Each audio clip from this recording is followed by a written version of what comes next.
And Walker knocked out of his hands. Caruso got a piece of it. How many deflections have we seen tonight? First of all, he checked out Rudy Gobert first, and then he got the strip. And McDaniels with a shove. The frustration for Jaden McDaniels. Gilgeous-Alexander goes down. Lou Dort trying to have words with McDaniels. Naz Reid tries to get in between. Officials will probably look at this. Yeah, I don't even think you got to look at it. They should review it. And you saw it early in game one with Anthony Edwards throwing the ball at Shea.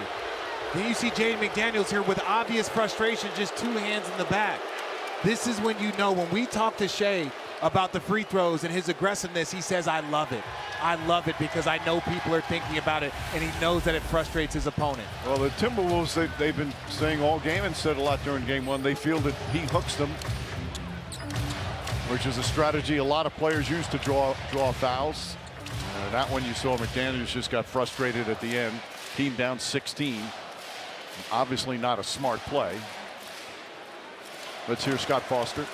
We have a double trigger on the play. We're checking to see if the foul meets a flagrant foul and if there was a hostile act after the play.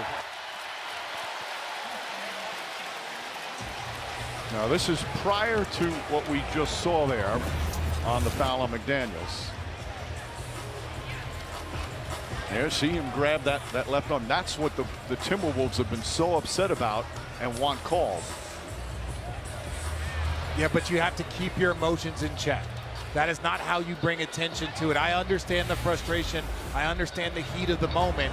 But when you do those mistakes, that shows a mental weakness. And that is not a mentally weak team over there in Minnesota. Let's bring in Steve Javie from back at the replay center. Steve, it's a difficult call for officials. James Harden was doing that for a number of years. It's hard to see who hooks. There was a lot of complaints there. From an officiating standpoint, how do you handle this?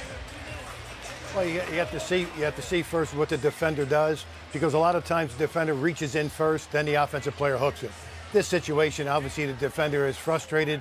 16-point ball game, couple hard fouls already. I think you'll see this be called a flagrant penalty one, because it's definitely not a basketball play, and it is unnecessary contact. Yeah, Richard, thank you, Steve. Richard, as you say, as frustrated as you can be, and maybe he's hooked them a number of times. You just can't react that way, and especially when you're trying to get back into this game. He's also 5 for 8 against Jaden, and Jaden obviously is a player that usually impacts a great offensive player, both in terms of his volume and his efficiency. So flagrant one is the call. 2 free throws on possession. Gilgeous-Alexander hit